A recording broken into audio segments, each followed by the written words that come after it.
cutting the darkness of the sky with a blinding stream of lightning. An ominous funnel unfolded above the ground. An explosion rang out, destroying skyscrapers and whipping up clouds of dust.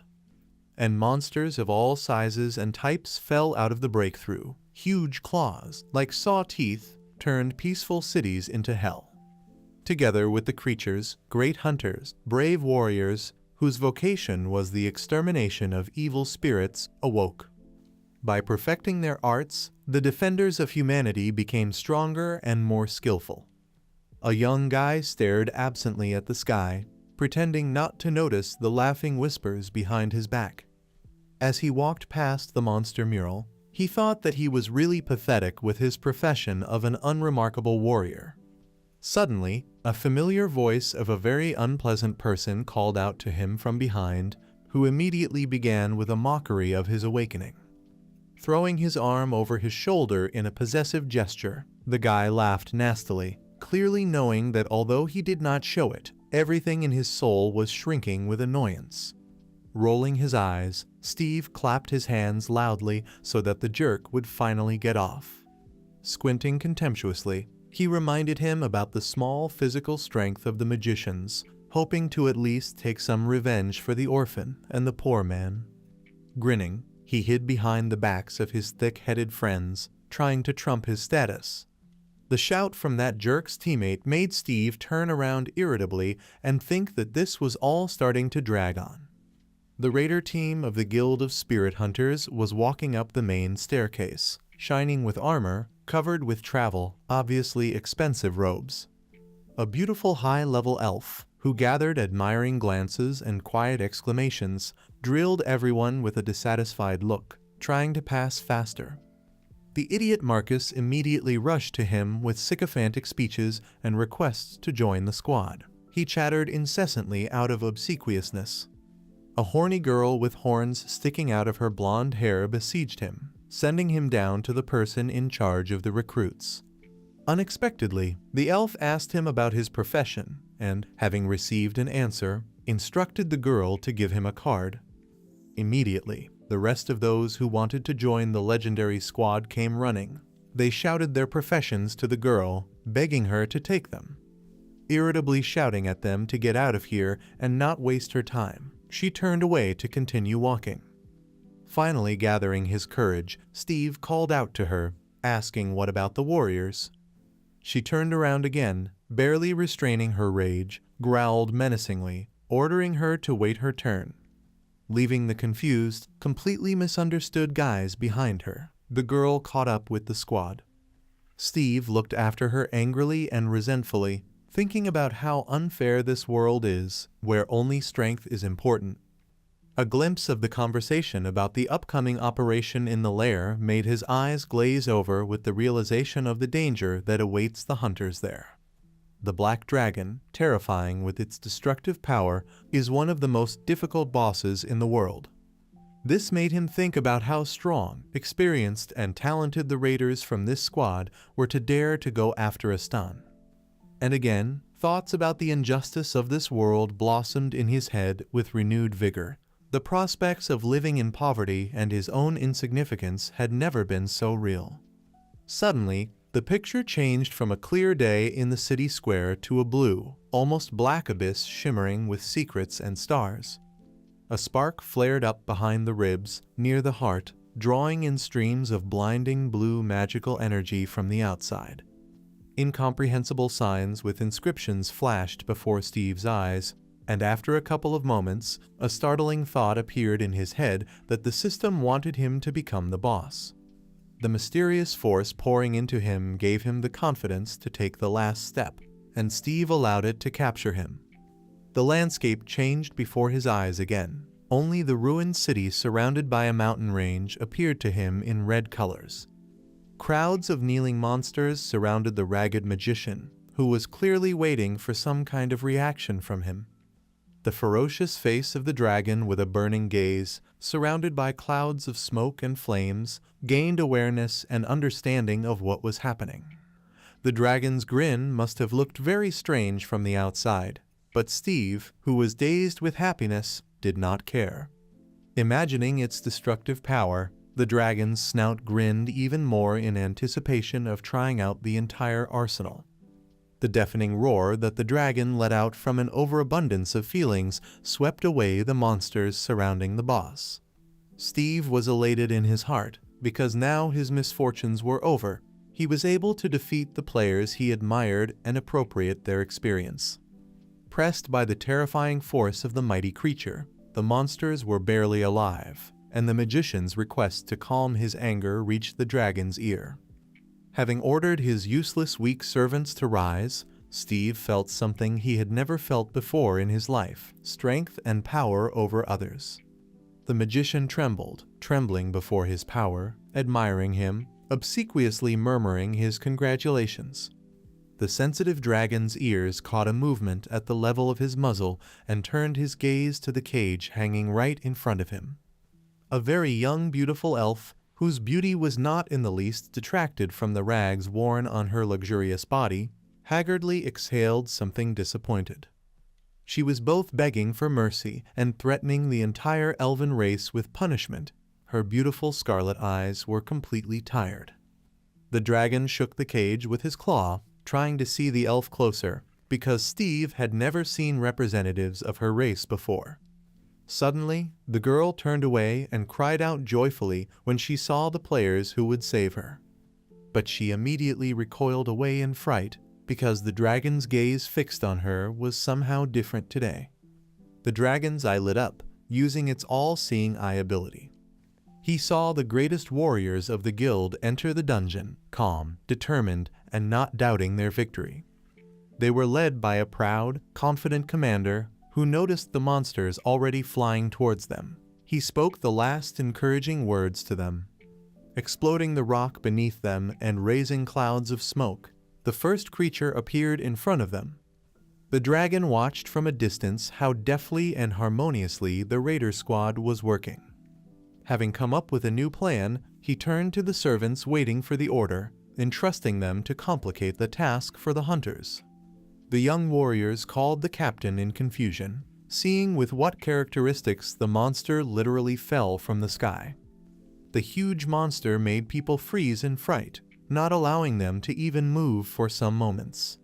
The creature screamed, breaking the ringing silence, as if it was a signal for action. The captain woke up and took the operation into his own hands, disputing instructions. By teleportation, the monster destroyed the formation, breaking through the first line, rushing with its claws to the magicians preparing an attack. John, the master of the sacred shield, moved exactly under the claws, covering his comrade with a shield. At this time, Storm Archer Liam managed to prepare for the attack. The arrow in his bow fluttered, filling with strength. Instantly breaking free, she pierced the monster's head, and from the surge of energy released during the collision, an explosion rang out, hitting the sky like a pillar. The elf sitting in the cage watched what was happening. As soon as the dragon was already dead, she snorted in disdain for the stupid, completely unreasonable dragon. Upon hearing this, Dragon Steve grabbed a couple more creepy grinning monsters by the scruff of the neck, and he threw them straight into the battlefield. Making a deafening roar and trampling, they moved towards the detachment. The warriors crowded between the rocks again froze in horror in front of the huge reptiles, not understanding what to do, how they could stand against such a thing. Even the elf, who had been confident before, looked nervously at the commander, asking what their actions would be, because until that moment they had not encountered such a thing. After listening to the commander's instructions, the warriors bombarded the attack monsters non-stop, eventually defeating them all. The black dragon Astan flapped its wings, creating wind vortices, and rose into the sky. A colossal shadow obscured the dim sun above the heads of the squad members, forcing them to look up in disbelief. The commander's eyes widened in panic and bewilderment at what he saw, so shocked he continued to stand. Pulling himself together again, the commander turned off his emotions. The bright blue energy of lightning immediately swirled around him. It enveloped him from head to toe. The warriors, who were preparing for battle, were attacked by a huge dragon's tail, which whipped up clouds of smoke and rushed straight at them. streams of orange energy shot up in columns, immediately transforming into a shield. The healer and the shield man teamed up to heal the wounds before a hard battle. The elf and the commander wasted no time simultaneously hitting the dragon with powerful energy attacks. A column of flame roared up, hitting the sky, causing devastating effects to the mountain range. Energy clusters of all kinds of colors crashed into the dragon and burst into it, but did not cause any damage. As if impatient of annoying midges, the dragon soared into the sky again with a deafening scream. Summoning a wave of flame from its mouth, sweeping away everything in its path, the dragon attacked the hunters. Most were exhausted, rolling back in the levels, unable to rise, they sprawled on the ground. To which the dragon once again released a colossal amount of fire, as if it had the mouth of a volcano in its mouth. The commander, who was burning in the dragon flame, could not believe the failure of the squad. He shouted, showering threats on the dragon. But this could not be heard in the roar of the fiery element. Only the captured and surviving trophies left by the burned hunters remained on the ground. The dragon was engulfed by the heavenly light of the released energy, as if to mark the end of the mission. Steve, who fell out of the otherworldly light, found himself in his small room, completely confused and not understanding anything. Suddenly, starlight pierced him, reaching to his very essence, cutting off contact with reality, giving him unprecedented power. It was early evening, and the guild towers were basking in the setting sun. The girl with horns, covering her mouth with her hands, looked at the man in front of her in shock. In fact, anyone could be shocked by the battered appearance of the commander of the raider squad. But the most important thing was his furious, insane look. In one of the residential quarters, the delivery men were talking to an elderly peasant who lived here. It was probably the first time that so many parcels arrived here. The merrily laughing girl was spinning around the delivery man unloading parcels, when suddenly the boxes stacked on top of each other tilted over her and flew down. Frozen with fear, she couldn't move, her eyes wide as she watched the boxes flying straight at her. In the blink of an eye, a gust of wind became Steve, who managed to pick up all the boxes. A crowd of delighted children immediately rushed to hug their beloved brother, who played with them in his free time, shouting. The grandfather who approached Steve started a conversation that he should be more careful in the guilds, because there are such things going on that even elite hunters do not survive. Steve assured his grandfather that he was not afraid of any monsters, and waving goodbye, went somewhere about his business. The guild was crowded as usual. Everyone was discussing the guild's failure in the Black Dragon dungeon. The familiar voice of the idiot Marcus and the company hit me in the back again, making me wince. Deciding to demonstrate his strength, he enveloped himself in the energy of ice, brazenly grinning, anticipating how he would teach a lesson to a loser. Before he could finish his insulting remark, Steve's fist silenced him. After flying a decent distance, he hit his head hard and was no longer able to get up. Marcus's teammates looked in fright at the suddenly strong guy who knocked out their leader with one blow. Deciding not to push their luck, they picked up the guy who was passed out and started running as fast as they could. Two slender girlish hands appeared in the side field of view, and a clear voice reached his ears. How did the nun manage to sneak up on him so quietly and unnoticeably, and now, as if nothing had happened, she asks how to help the young master? Steve, who asked for help, walked at a sufficient distance from the girl and seemed not to notice the thoughtful look. They stopped in front of a huge statue with a crystal and a task book, and Steve could barely contain an exclamation of admiration. Flipping through a book with missions under the explanations of the abbess, who recommended that he not immediately take on a difficult mission. Heavy sheets turned over, offering a wide variety of but two simple tasks. As the hunter caught sight of what he was looking for, without hesitation, he chose it. The nun was almost blown away by the blinding golden light from accepting the task. She screamed at Steve that he would lose. Why did he even climb where he shouldn't? teleportation portals, as usual, accepted players of all ranks, and there was a crowd queuing up to them. A young, beautiful girl walked, playing with her hips, and complained about a small town in which the portal broke down again. Her companion froze in surprise and stopped listening to her mentor when she saw a familiar figure in the queue. Noticing such a change of interest, the woman immediately became curious, making her blush. With horror, she watched as a former classmate enters the most dangerous dungeon, and she cannot warn him. Falling out of the teleporter, he found himself in the middle of the lunar jungle. As soon as his feet hit the ground, a huge black wolf rushed at the guy from somewhere above.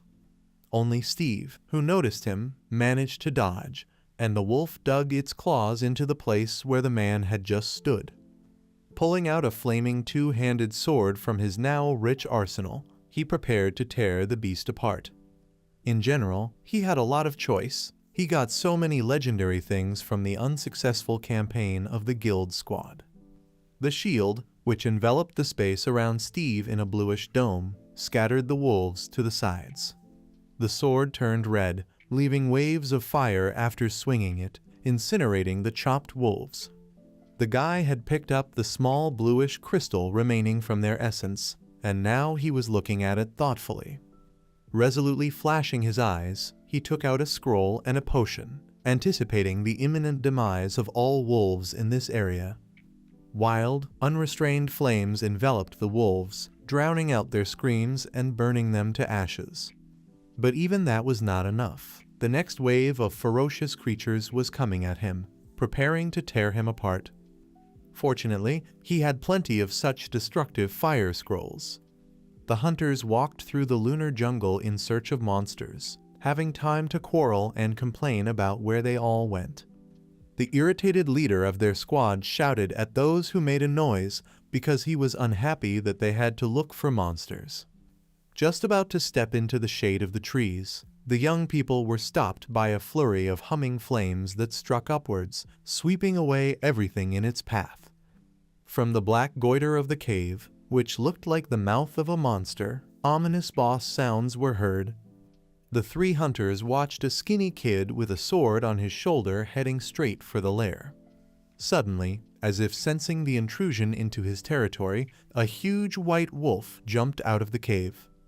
The crimson aura of bloodlust enveloping him ordered the hunters to bow to his power and run far away. Swinging his sword with such ease as if it were a stick, Steve set fire to the space around him along with the wolf, entangling him in streams of flame.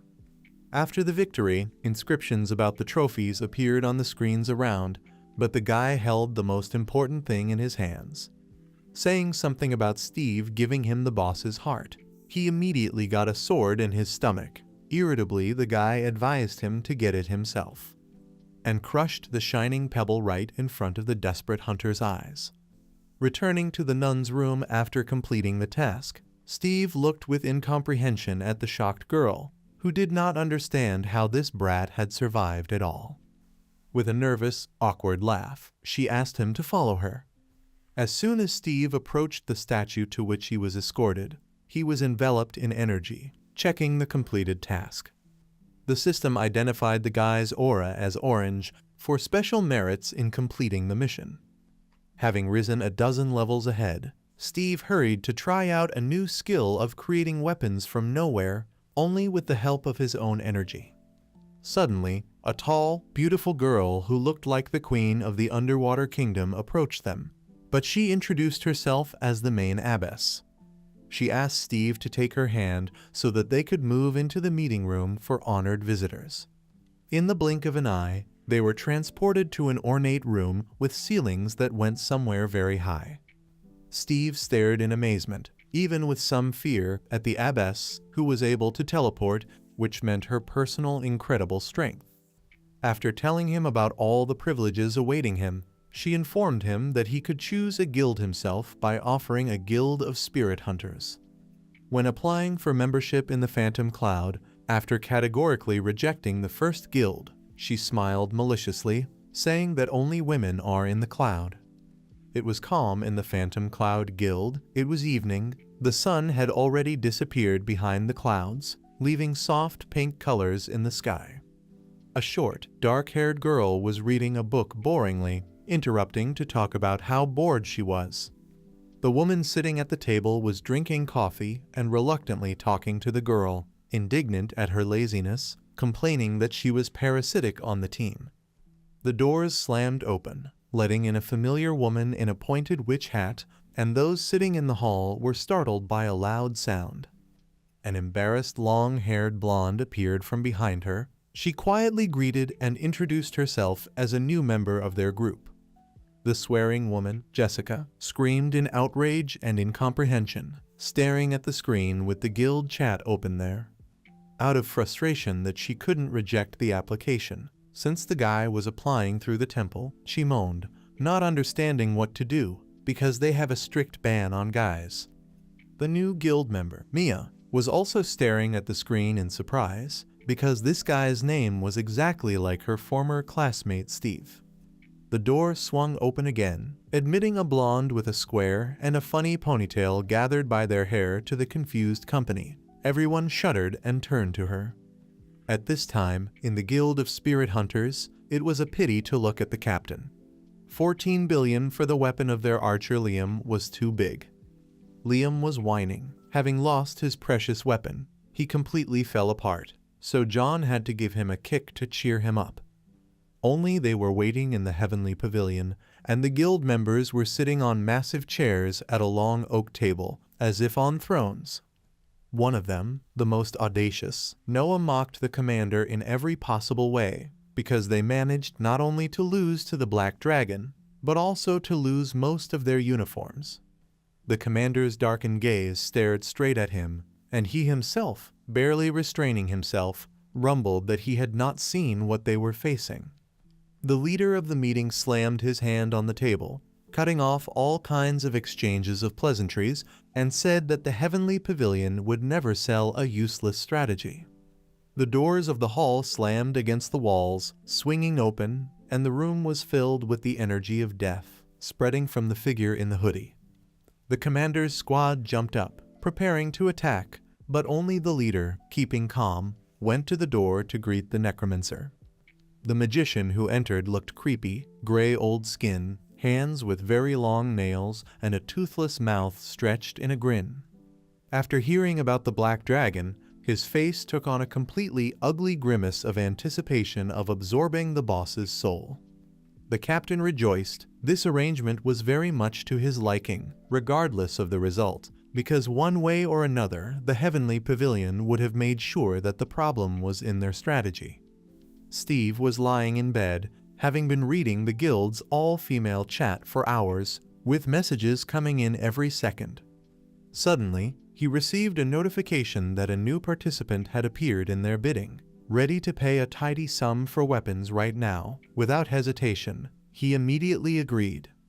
In the morning, he received a notification that a group of dungeon killers had gone to the Black Dragon's lair. Again, without hesitation, Steve reincarnated, finding himself in the mind of a black dragon. The elf sat in her cage, looking at the dragon with displeasure and irritation, thinking aloud what his new plan might be. Already new warriors entered the dungeon a little warily, but very resolutely moving deeper. The black dragon called out to the small blue monster, saying that there was a special task for him. The young guy easily dealt with the monsters, irritably complaining about his teammates, believing that they had found problems for themselves. The rising wave of smoke and dust from under the paws of the monsters forced the hunters to stop and prepare to fight. They did not take long to wait. With a wild, deafening roar, they rushed to the attack, flashing scarlet eyes. Full of bloodlust, they rushed at the hunters, wanting to tear them apart. They prepared to repel the attack of their herd.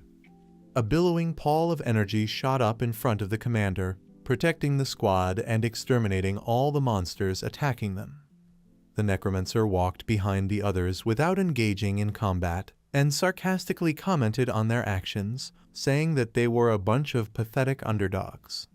John, who was walking in front, could not stand these remarks, replied that it was a matter of strategy, and he should admit it, and not hide behind insulting them. The necromancer's face twisted into a smile like a stockade of teeth, his eyes flashing. He advised John to continue if he wanted to be in his collection. A dragon landed from somewhere above, not according to plan, lifting stone fragments into the air, forcing the leader of the squad to activate his berserker skills and attack him. No one expected the dragon to change course and attack the support group behind them, but the shield man managed to react by blocking the claw strike. The warrior took on the form of a shadow, dealing good but insufficient damage to the dragon. From misunderstanding the situation, he was ready to panic. The black dragon prepared for a volley of hellfire. Somewhere deep in the throat, a deadly element arose, ready to break out and demolish everything in its path. Unprepared for such a quick attack, the squad disappeared to treat their injured comrade and think over a new plan of action. Only the necromancer remained on the surface, hovering in the middle of the crimson, blood-colored sky. Souls that had gone to another world trembled around him. His eyes shone with an otherworldly light. The sky around him turned green from the energy of death. And a bone dragon, equal in size to the black one, appeared as if from nowhere and froze, waiting for the master's order, burning with a huge amount of energy. The dragons locked in a terrible confrontation, as if the sky itself was trembling from the roar. Ready to fall to the ground, they stared at each other, measuring their strength. The bone dragon spewed out the flames of death, blinding and scorching the black dragon with terrible force. The same one spewed out a real, living, buzzing orange flame, confronting his dead brother, inflicting equal damage to him. The explosion from the colliding energies demolished even them themselves. An eerie rumble rang out in this place, breaking the rock down for many kilometers. The black dragon, without recharging, again gave out a huge amount of fire, without ceremony with the opponent. The crumbling bone dragon, whose energy had dissipated, lay in a pile of blunt bones. The black dragon came up to her to check. As soon as he was grabbed by the huge clawed paw of the recovered opponent, blazing with dead eyes, he was still able to compete. The necromancer was elated that the stupid dragon had fallen into a trap. His laughter made his blood run cold. Pulling his paw out of the bone claws, the black dragon soared higher into the sky, hitting his opponent with his tail. The bone dragon that remained on the ground was rushing around, resounding the entire space with deafening screams and the crash of bones. However, he attacked the black one from the ground with a volley of fire. Diving down, the dragon still dodged. And he attacked the necromancer controlling the golem, who did not expect an attack, being convinced of the unreasonableness of the dragon. He was thrown with great force into the rocks from the sky so that an explosion rang out. Stone fragments flew in all directions and smoke poured out. The squad immediately arrived at the wounded head, protecting him with a shield and dividing the damage to everyone. Without why their comrade went, there was no question of victory. A nimble blue monster appeared out of nowhere, hurrying to his king. He held something in his fist and screamed joyfully. On the outstretched clawed paws, which he placed directly under the gaze of the Lord, lay some kind of treasure shimmering with all colors. Touching him with the tip of his claw, the dragon felt a wave of unearthly, divine power wash over him. Excited people were running around in the temple, amazed at the unprecedented sight. Even the abbess herself came out of her unit, accompanied by a nun who called her. There was something to look at. From somewhere behind the forest, a dazzling ray of bright starlight beat into the sky. A wave of energy from it rolled even here. Frozen in horror at the realization of how much worse things had become, the squad froze as if they were pinned to the ground. Under the dragon's claws, the living, even beating heart of the dragon slayer shone. Noah rushed straight to him, not going to watch as the power filled the dragon. He moved deftly, as if at the speed of light, distracting the dragon's attention. The dragon simply nailed him with his paw, driving him into the ground. It was clear to everyone that Noah did not survive after this. The captain, who took off from his place, ordered his comrades to leave the dungeon urgently, clearly realizing that if they stayed, they simply would not survive. The portal was very close. The squad was rushing towards it like they had never run in their lives. The adrenaline in their blood drove them far away from the monster. But their plans were not destined to come true. The dragon blocked their entrance to the portal, hovering over them with his whole body. Wasting no time, he released flames to the very end, burning his opponents, leaving them smoking on the field, a few steps away from salvation. The cured necromancer returned to battle with renewed vigor. The flames of their restless souls danced around him again, calling them to his service. Billions of the most diverse souls of monsters, led by the Bone Dragon, lined up behind their master, ready to do anything. The Bone Dragon once again unleashed a volley of otherworldly fire, showering the Black Dragon with triple strength, dealing him a huge amount of damage again. Unable to stand this, the dragon Steve trampled his opponent's skull into the ground with his paw, raising stones with such force that smoke poured out. Soaring into the air and surrounding himself with a cocoon of wings, the Black Dragon was preparing to try out a new skill. A prison of fire, which was a huge sphere of hellfire. It enclosed all enemies, not allowing them to escape, and burned to the ground without the right to rebirth. The necromancer, caught in the very epicenter of the flame, burned completely, not understanding why he did not regenerate and did not revive, cursed the dragon. There was a very oppressive atmosphere in the main hall of the heavenly pavilion. Everyone was silent, because they could not utter a word after such a legendary failure. The healer who ran and said that there was no news about the necromancer. His soul could not be detected anywhere. The thunderstruck warriors stood there, trying to realize that the great necromancer had indeed died completely, that he was no longer there in principle. Steve was lying on the couch, sipping a drink. Today was too hard a day in both guises. But this crazy day was worth it. Now he has a legendary, very powerful weapon inherited from the defeated. You can sweat for this, the guy thought. A wave of starlight enveloped him again, raising his level and giving him new powers. This feeling made Steve dizzy. In his hand shone the legendary dragon's heart, which gave its owner unprecedented power in battle with him, and now only he had it. A new day awaited him with new incredible adventures and obstacles paving the way to strength, power, and might. The abbess of the temple, with a slight half-smile on her mysterious face, stood in front of the doors, catching puzzled glances at herself. No one had seen her waiting for someone before. Steve did not expect this either, who was heading to the temple when the abbess called out to him in her gentle voice, knocking the ground out from under his feet. Confused, not expecting this, the guy stood next to the task book and kept thinking about the head of the temple standing nearby. It was incomprehensible to the mind. Handing the brave warrior the card he asked for, the abbess smiled at him and wished him luck. Just as Steve was about to leave, she called out to him and told him about the missing professionals in the dungeon. She once again very seriously asked him to be careful. The emboldened guy only grinned, completely confident in his own abilities, but promised the woman to be more careful.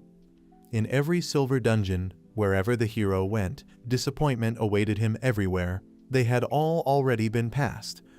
The sun was already high, and Steve had been running since the morning, but he had not achieved anything, having already exhausted himself. Only he managed to get upset. How lucky he was. The dungeon he needed had not yet been passed, although hunters had already crowded around. There were already familiar faces in the center of the stage. The idiot Marcus was already swearing with some girls, waving his arms. They were standing, but they didn't say anything yet. Grinning decisively, Steve jumped off the cliff towards the portal and the people nearby. Some guffawing guys pestered the blonde. She asked them to leave them alone in a good way, feeling very insecure. A two-handed red sword whizzed between them and skidded to a stop just millimeters from the face of the most talkative guy. The mistress of the sword, a red-haired, stern girl, promised to cut off anything lower if he continued to molest. A man of huge build with a dangerous look approached the guy from behind. and stared at the girl with them, ordering her to know her place. Straining all his muscles, he proved to her that the solution to an argument can only be achieved with his fists, to which she replied that his strength was inversely proportional to his brain. Their attention was attracted by a young man who shouted to both of them, "Since it's about strength, he has no equal here." The male side guffawed, mocking Steve. He really didn't look like someone who was capable of defeating someone. The red-haired girl, looking at him warily, was asking Mia about something, who looked away in embarrassment and muttered. Although the girl behaved more politely, she also besieged him by saying that this was a silver dungeon, and it was unlikely that he could handle it. Meanwhile, Marcus decided to face off again. Enveloping himself in ice crystals, he was advancing in a relaxed manner, preparing to teach the arrogant guy a lesson. Grinning, Steve summoned his strength, manifested in orange streams around the sky. His opponent was very unlucky today. He is no longer that loser. Marcus's flesh tore apart in all directions from the impact, throwing him far away. There could be no chance of survival. Steve had foreseen this. A fist landed in the place where he was standing, more like a heavy iron hammer. Fortunately, the guy managed to jump away and not get hurt. Pulling out his fiery sword, Steve grinned even wider. His enemy clearly could not have imagined that he would have something so strong. Excited by the battle, the girl had already drawn her sword to join in, ignoring Mia, who asked her to stop. Super fast blows from huge fists could easily smash the skull of some elite monster, but Steve easily dodged these attacks. It came to the strongest technique in the big man's arsenal, who did not expect such strength from a brat. The fiery fist should have brought him down to the ground. Waving only his sword, the guy unfurled the fireball as if it had never happened, causing everyone watching to cry out in surprise. The girl thought that she had chosen the most convenient moment to attack, but it was not there. Her blow was blocked by a shield that appeared from somewhere. And only now, when the fiery fist landed in the nearest mountain, there was an explosion and smoke poured out, stopping the fighting. Steve raised his fiery sword, intending to end the fight with one wave of released flame. A huge stream, like an arrow, swept up, scattering opponents and breaking through the rock beneath it. Steve grinned, leaving his enemies behind him, and wasted no time jumping into the emerald portal, shouting at the last that he was very sorry. The goblin dungeon was a branching tunnel covered with luminous crystals that grew from all sorts of places. His rivals were already waiting for him, a nasty little goblin grinning and aiming at him with his primitive wooden bow. Then, waving his sword, Steve forcefully sent the goblin flying, declassifying the location of the second one aiming at him from an ambush. Remembering his ability to create weapons from the void, the guy prepared himself by concentrating a cloud of power on the palm of his hand, which immediately took the shape of a weapon. The thick-headed goblins jumped out of the ambush again. With an ear-splitting scream, they flew straight at the guy's head. They were violently thrown up from the shield that Steve had covered himself with, so much so that their little knives and themselves were broken. The guy's energy transformed again, but this time into a huge shining hammer, which he held with one hand as if it weighed nothing. The goblins' tactics involved an ambush, so they continued to attack the guy from their positions. The hunter, who jumped up and seemed to freeze in the air, created a crossbow in a matter of seconds and aimed at each goblin, because he saw them in the palm of his hand. The targets were instantly eliminated, so much so that not even a wet spot remained of them. Steve moved forward with a crowd of evil goblins running after him, brandishing their small guns, but he did not even think to stop and deal with them. With a huge energy object resembling a log, Steve demolished the whole horde chasing him in one fell swoop. The goblin corpses decayed in flight before they could touch the ground, so strongly and high did the column of energy throw them up. It turned out that the creatures ran with him all the way to the lair of the boss, who appeared right in front of the guy, who turned out to be not just another goblin, but a huge white tiger. The tiger that jumped was about to tear the insolent man apart with its crystal claws as Steve, who moved several times with a stream of energy, turned out to be faster. The beast's paws crumbled, chopping off all the crystal claws at the root before he even had time to growl. The energy streams cut through the tiger's powerful body like blades, forcing him to scream deafeningly in rage and pain, but Steve remained completely calm. Without spending an extra minute in the dungeon he passed, he headed into the portal without getting a single scratch, as if it were a dungeon for first-level players. The girls who stared intently at the portal experienced different emotions, one completely skeptical, the other worried about a former classmate. The kid who jumped out of the portal was the most alive of all, having already passed the second silver dungeon to enhance transformation. An unusually red card materialized in front of him, indicating a secret dungeon accessible only to him, as he had been promoted. The beaming guy was already looking forward to this mission, rejoicing at such a gift of fate, because this is a great chance to get even more power. The scroll with the description of the task talked about a mysterious monster that no one has been able to defeat yet. For sure this creature will be incredibly difficult to defeat. Apparently, we will have to raise the sword to the star level after all, and for this we need not so much precious stones as a high-class blacksmith.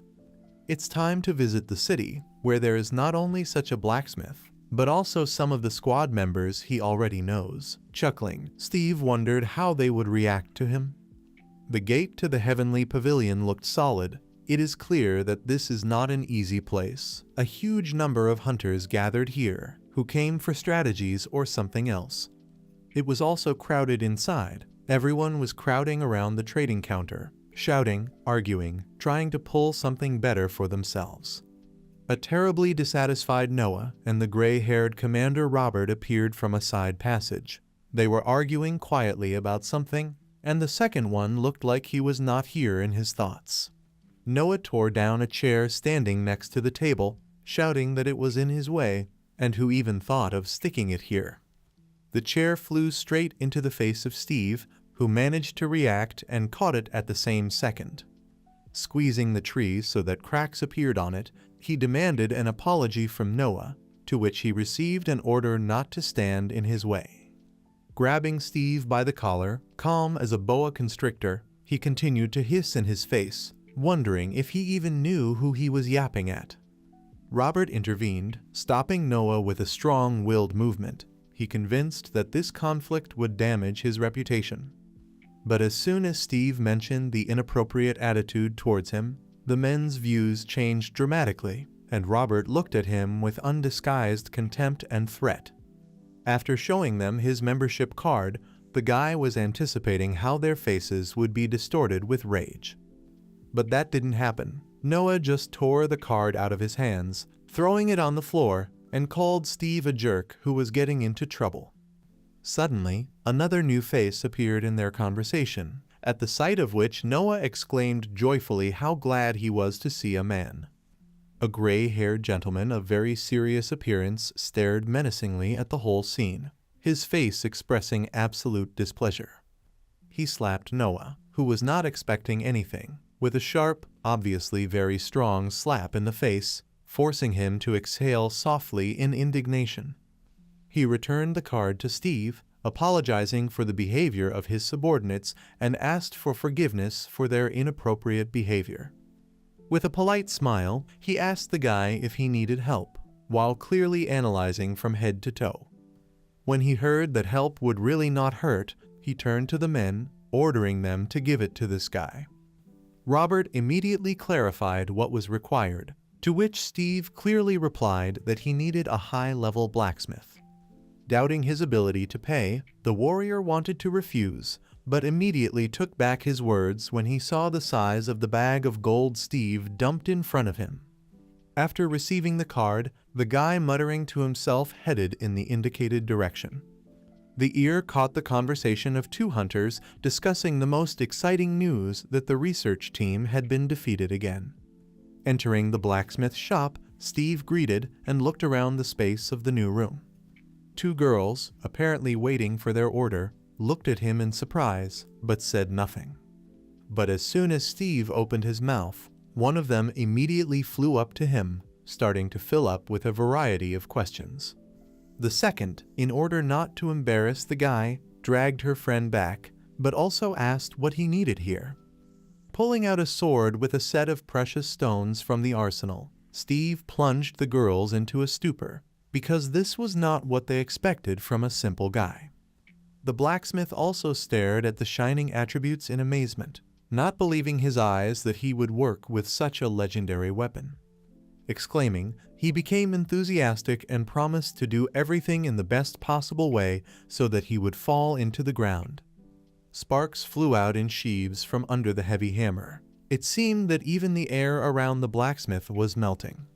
It was the first time that both girls had seen the forging of a star-level sword, so they stared at the stars flying around with all their eyes. Steve, on the other hand, was sitting with a bored look, as if this was not the first time he had seen this, and it did not surprise him at all.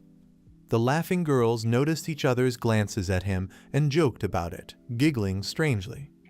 Finally, the star-level sword was forged.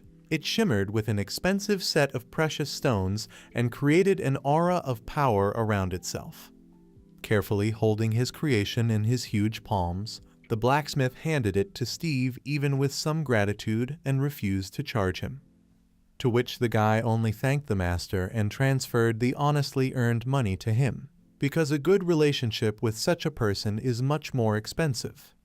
The blacksmith, who did not remain offended, praised him for the right thoughts and did not refuse, saying that his doors were always open to a warrior. The girls looked at Steve as if they saw a deity, so he just parted with a whole billion of currency for the master's work. It was time to complete a secret mission in the jungle. Standing on a huge tree branch, the guy looked around the neighborhood. With the sword of a new level, his self-confidence increased even more. It seemed to him that he could control everything. Jumping into the black depths of the forest with a whoop, he was ready to take the fight. As it turned out, it was not in vain that two flying monsters attacked him from the darkness right in the air, working with their sharpest claws. Like lightning, flying with a new sword, Steve tore the monsters to pieces, leaving them no chance. Landing even before the falling bodies, Steve found himself somewhere deep down in the middle of pitch darkness. Sinister orange eyes stared at him from everywhere, and the low growl of monsters could be heard, from whose mouths came the fetid breath of rotting flesh. Deciding to save his strength to defeat the boss, Steve again unwrapped huge rolls of fire scrolls and flasks of potions. A powerful explosion came from the depths of the forest. Flames shot out from everywhere with monsters trying in vain to escape. Leaving the defeated monsters behind in a flash, Steve headed straight into the forest, where the entrance to the cave with the boss was located.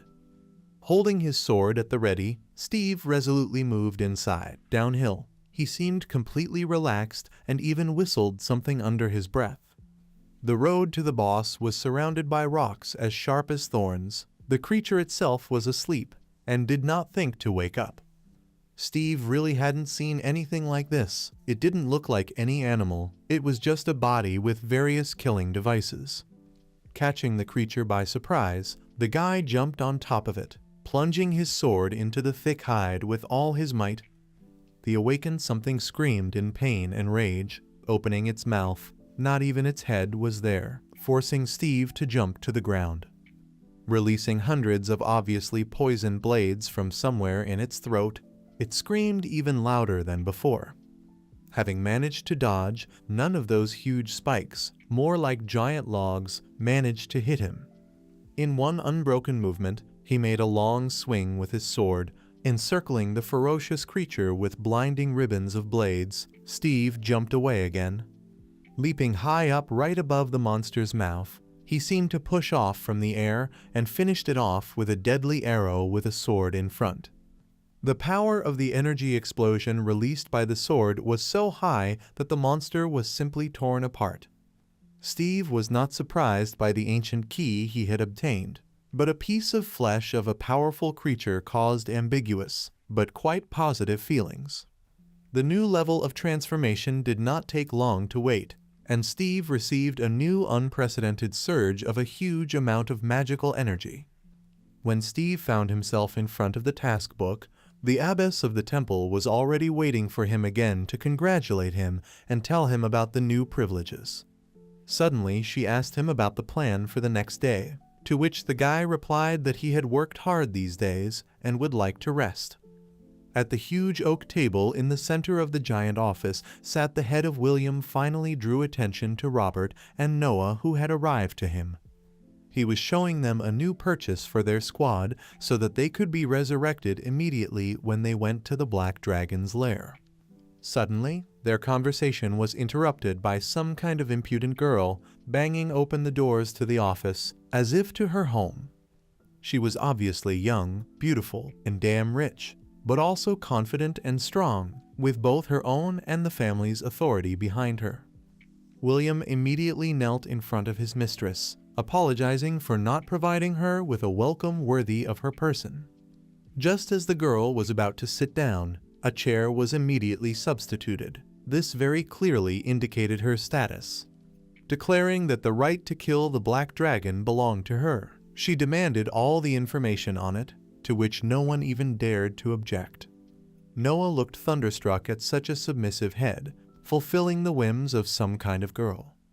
But William besieged them with the fact that this girl is the youngest magician of the guild and the most skilled spirit tamer, whose family is famous for its talents. The men looked at the buyer of the book about dragons they needed in order to carry out the order of the young lady with resignation and disbelief. Forbidding them to make a fuss about this book and the Black Dragon theme in general, William ordered them to gather information from other sources. Steve was leafing through the Dragon Handbook he had just bought, and was learning a lot of completely new things about them.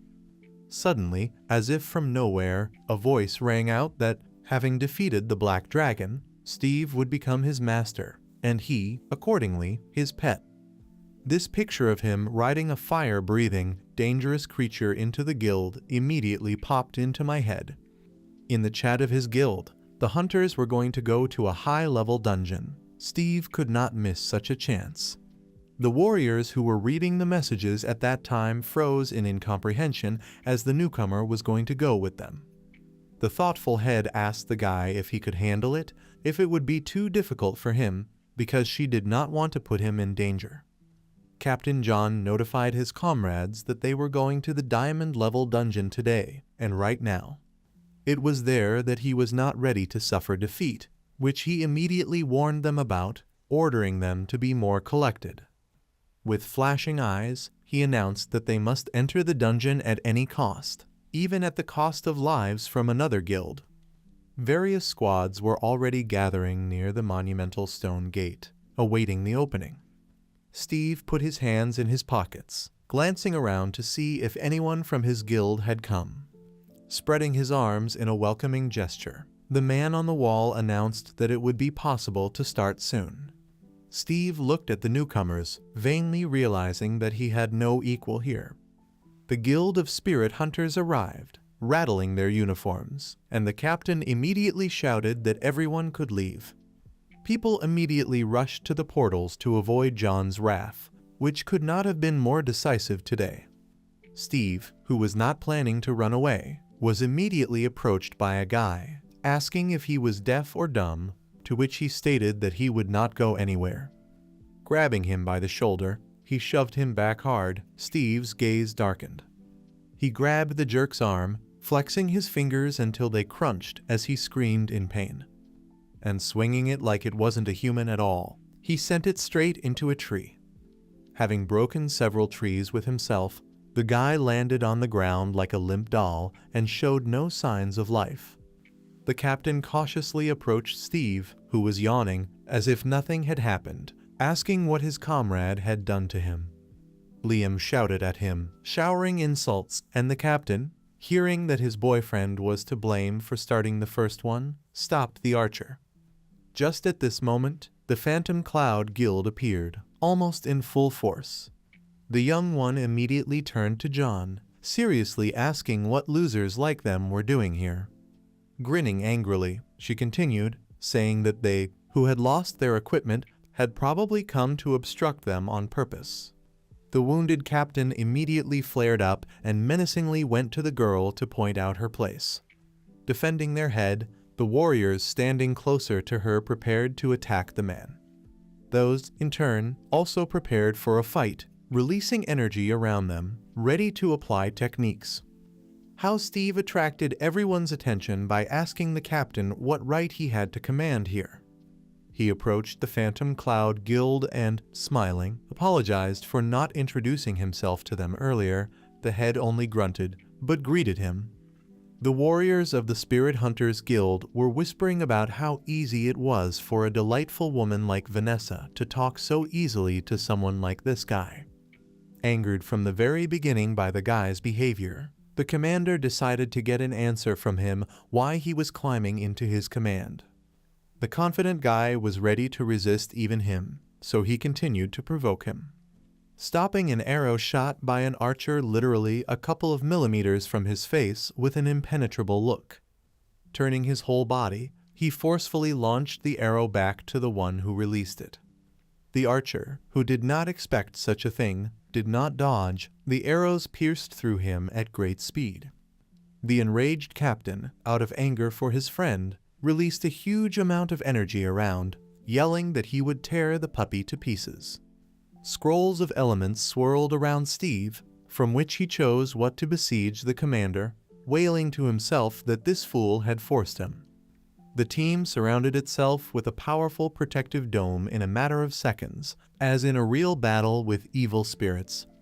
The captain shouted to Steve that he would never break through this dome, just not his level. Confident in his own superiority, he was in no hurry. The guy from the scrolls was spinning a huge energy hurricane. Yeah, how not his level, he thought to himself.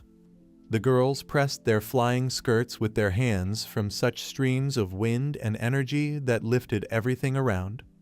Rising high in the sky along with huge whirlwinds of energy, Steve took on a very dangerous look that no one expected from him. Having overcome the shield, they were exactly above the captain, and due to the fact that he underestimated the enemy, he could not dodge now.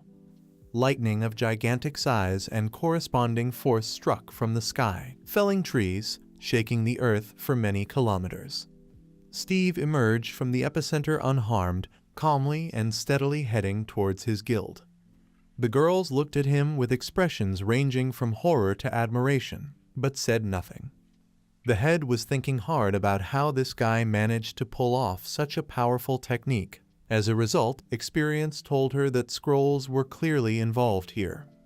They went into the shadow of the dungeon calmly. They even had time to negotiate. The guy in their team was definitely a curiosity. There was a rustle. The warriors who were preparing to attack saw only a rabbit jumping out of the bushes. A huge two-headed snake jumped out after the animal, resounding the neighborhood with a shrill squeal. There was a high level of training in the squad. The huntress who jumped out at him immediately chopped the reptile into pieces. As if the gigantic beasts that had broken loose continued to advance on the hunting party, the dungeon level was immediately felt. The huge bear was demolished by Steve with his skill to create weapons from the void. Following him, Vanessa attacked the bear with a menacing cry, waving her sword. Steve, with a burning look, felt the team spirit, the excitement of the battle, feeling how useful his new skills were. Driving a sword into the withers, which entered like a red-hot knife into oil, tearing his head to shreds with an energy explosion. Standing back-to-back with a teammate was completely new and exciting, especially when Vanessa praised him. A huge monster loomed over the guild squad with a menacing roar, destroying everything in its path. Without wasting a minute, the squad simultaneously attacked the red-skinned bald body, leaving him no chance for a break. The same people gathered in the head's office again, discussing what had happened between the two guilds. A deadly glowing beam swept past the monster that had managed to deviate, causing little damage. However, this allowed the head to strike a decisive blow and defeat him, revealing the treasures of the dungeon to the squad. The dangers that ended allowed the girls to turn their attention and charm back to Steve, really wanting to chat with the strong and handsome. It was as if the notification in his head about the invasion of the Black Dragon dungeon hit him so hard that even emotions were displayed on his face. Throwing a crumpled goodbye to the girls who were upset and did not expect such an escape, Steve disappeared into the teleportation column. The road to the boss was littered with the corpses of elite monsters. Someone very strong came here. He looked young, although all elves look like that. The elf, defending himself with a sphere, cleared his way, still without getting a scratch. The dragon immediately noticed an uninvited, but incredibly strong man, capable of dealing with crowds of elite monsters with such ease. He gracefully but incredibly quickly cut down monsters one by one with his flaming blade, precisely of a very high level. Even the huge stone golem, which seemed to have grown out of nowhere, did not even make him flinch. The elf, languishing in the cage, was asleep. They also need sleep, the dragon thought, looking at the fragile curves.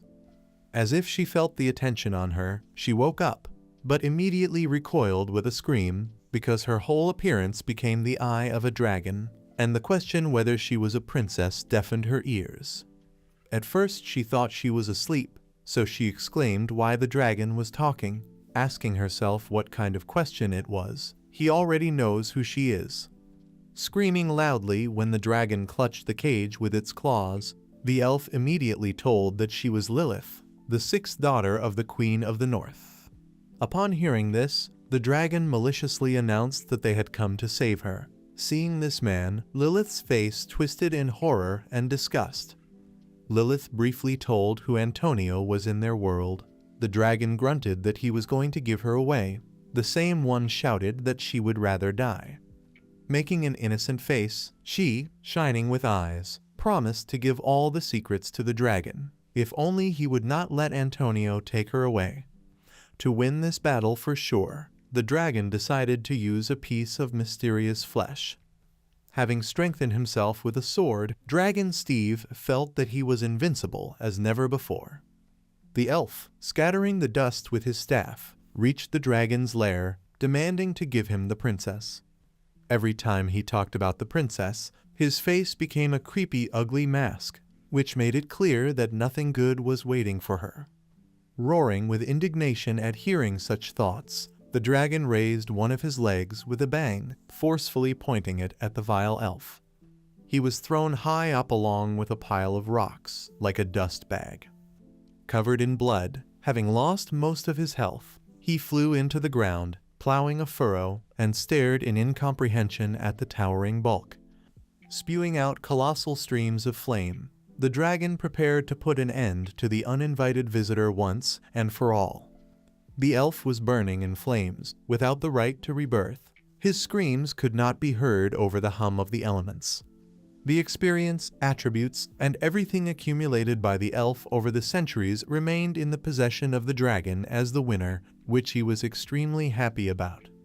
The forbidden artifacts, shimmering with starlight, excited the mind with their very existence. The elf thoughtfully pressed her knees to her chest. A variety of thoughts swarmed in her head, which she constantly dismissed from herself. With a monstrous crash, the dragon landed. The wind currents accompanying it rocked the cage, throwing the poor elf like a ball. Taking pity on the elf, who had already suffered from her crazy family, the dragon destroyed the cage, promising that he would free her from here. But for now, no one would touch her here. And the dragon fell asleep, no longer hearing the screams of the elf, who was trying to get an answer from him. While Steve was in the guise of a dragon, he did not receive any messages, but as soon as he was transported, a bell rang. Dozens of bells sounded, interrupting each other, notifying of new messages that kept coming and coming. They were all from the guild chat. After all, the girls are very chatty everywhere. Steve briefly unsubscribed that he apologized for his imminent departure. Vanessa, to whom the guy wrote, replied that they understood everything, and he should not apologize by sending a photo of them having fun. Steve grinned at the photo, thinking that he and Vanessa could really get along. A new day brought a new meeting with a former classmate, Mia, who also went to the temple to take a task. They even started a dialogue where they shared the news of who has what level. The girl also did not waste time and was already at the 20th level. Smiling sincerely at her, Steve promised to look forward to the moment when they could fight together as a team, thus encouraging Mia. The new mission was more difficult than the previous ones. The guy realized it immediately when he read the task. The abbess explained that this phenomenon is called the red moon, when monsters become much stronger. Absolutely confident, Steve missed the girl's instructions to be especially careful on this day, because he now had the 60th level. The dilapidated mansion in the Secret Kingdom was ablaze with the otherworldly fire of death energy. There was no place for weaklings here. The drunk guard, even if he was awake, was clearly unaware of what was happening around him. Looking at the red moon, he was glad that he could sleep on. Who would dare to come here at such a time? There are few suicides even now. Putting up a warning on the portal, the man cried out in surprise, "Someone is already entering," despite the red moon. With quick movements of several blades, Steve habitually chopped up evil spirits, not caring what level it was and what day it was. It was in vain, because the supposedly killed enemies, to his complete surprise, rose from the dead. They changed, their appearance became even more terrible, and they themselves were filled with the energy of death, which gave them strength. The creature's small but wide-open jaws clicked as their little ones carried them towards Steve with great speed. Confused, he just dodged for now, attacking a little, but in such a way as to keep his distance. Covering himself with a shield, he spent an unacceptable amount of time on seemingly simple enemies.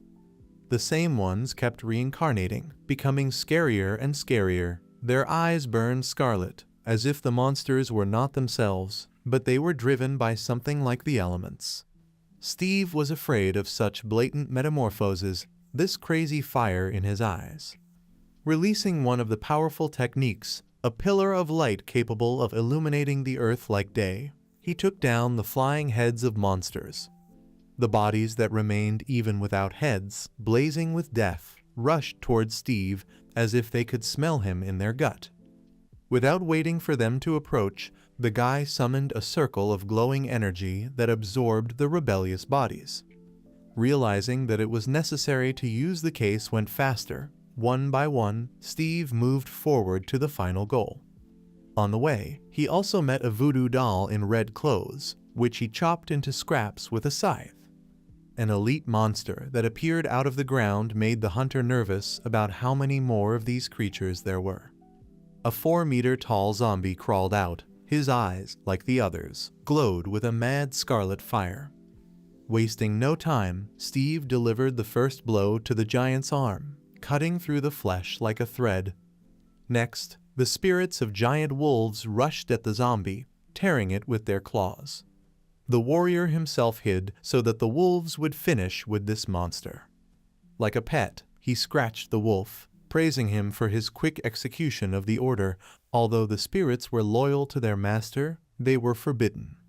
Sending his guards ahead of him, Steve felt a new surge of strength. The final battle was about to take place. After destroying a good dozen enemies, they reached the huge golden doors behind which the boss of this dungeon was hiding. Throwing open the door with his foot, the hunter rushed inside with a shout, relying on the effect of surprise. There was something incomprehensible inside, a stage like in a theater, empty rows of chairs stretching far up. In the middle of it stood a figure in a red hoodie. Some kind of zombie-like monster muttered to itself about murders, thirst for blood, human flesh, glowing as if from within with the energy of death. With its long tongue lolling out of its mouth, the flying head of the monster howled in a way that would have frozen anyone's blood in their veins. But not from the spirits of wolves, who attacked the fresh portion of prey with a satisfied rumble. Ordering the wolves to leave him a part of the still-living boss, Steve materialized a glowing sword out of nowhere. With the final blow, Steve burned in a blinding flame what was left of the boss in principle. He looked thoughtfully at the cannibal's shining death core. He thought for a long time where it was worth putting it to become stronger. After announcing that he was done, Steve stepped out of the portal onto the flagstones of the courtyard. The girl standing in front of the blocked dungeon stamped her foot in displeasure and made an angry face. Noah, who jumped up to her, assured her that no one but her was able to return from there alive, because there was a red moon there now. Her eyes turned the color of that moon, making Noah shut up, because that wasn't what she wanted to hear at all. Robert only informed the lady that the identity of the person inside had not been established, and fell silent when he saw that she was thinking. In her head, the girl calculated the probability that the hunters who went there died. If so, then why is nothing happening? Suddenly breaking the silence, the portal began to open, while vaguely outlining the figure in it. A tired, yawning, but completely whole guy fell out.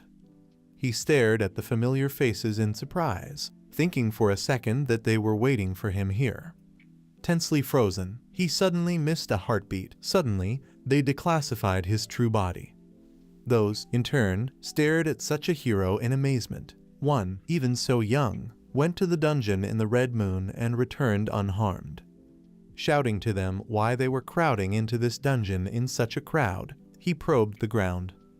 The caretaker who attacked him was seriously scared, shouting at the guy that he was fabulously lucky to be alive. The irritated girl finally gave voice, shouted in an imperative tone to the guard to shut up and move away. And she took a closer look at Steve, asking if he had really dealt with the secret kingdom himself. After receiving an affirmative answer, she held out her hand demanding that the boss's heart be sold to her. Out of irritation, Steve could not contain his feelings and rude words. The girl was so arrogant that he sent her far away with such requests. A woman in a business suit immediately attacked him, asking if he recognized the lady in front of him and how dare he contradict her. Seeing the uncomprehending look, she began to describe all the achievements and titles of her rolling-eyed mistress. Wanting to punish the ignoramus, she even pulled out a steel baton from somewhere so that he would remember exactly who this lady was. The girl hit her defender with a light blow to the head with her palm to bring her to her senses. Grinning, she looked at Steve from under half-lowered eyelashes, checking what expression his face had now. Deciding not to create a problem from scratch, the guy asked what the mistress could offer him in return for the cannibal's heart. She assumed a smug look, as if she was giving up her heart for money in order to pay tribute to the guy's skill and strength. Summoning the falcon, she invited Steve to stand against him for 3 minutes and, so be it, forget about the incident. Without warning, the falcon rushed at the hunter at full speed. Shouting that it was not fair, Steve got ready. Noah, who grinned, exclaimed that now the guy was definitely finished. The commander did not agree with him in his thoughts, but did not say anything out loud. The falcon's wings created cutting, blade-like streams of air directly towards the guy. Steve deftly dodged all the attacks, moving quickly as if jumping through the air. Pulling out his star-level blade from the arsenal for everyone to see, the guy took a more serious look, not underestimating the bird. The falcon, rushing right through, seemed to have made a hole in the warrior. But it was not there. Being on top of the animal, Steve plunged his blade into it without a single thought, sending the decaying body of the falcon spirit flying with a powerful kick. He grinned, asking if 3 minutes had passed. The displeased, amazed girl exclaimed that the guy was a daredevil, since he dared to kill her spirit, to which Steve, grinning, retorted that it had not been discussed in the conditions, and that it was forbidden to kill, too, no one said. The frenzied mistress released a burst of energy around herself, crushing everyone around with her strength, but it was clear that this was not her maximum. She turned to a loud male shout that she definitely shouldn't fight with this guy. The girl calmed down, and the commander explained that Steve was a member of the Black Gold League and an important person in the temple. With a chuckle, she lifted her chin, looking at the guy with the status in a different way, which she told him about. Noticing her misfire, Steve asked again, though she was also an important person in the temple. Grimacing with annoyance, she corrected herself, saying that she had been him before the fourth transformation. Smiling sweetly, Steve hurried to say goodbye to the mistress, who had fallen into an obviously bad mood, so that a new conflict would not break out. But she herself hurried to jump on a horse and give the order to return, naturally, without saying goodbye.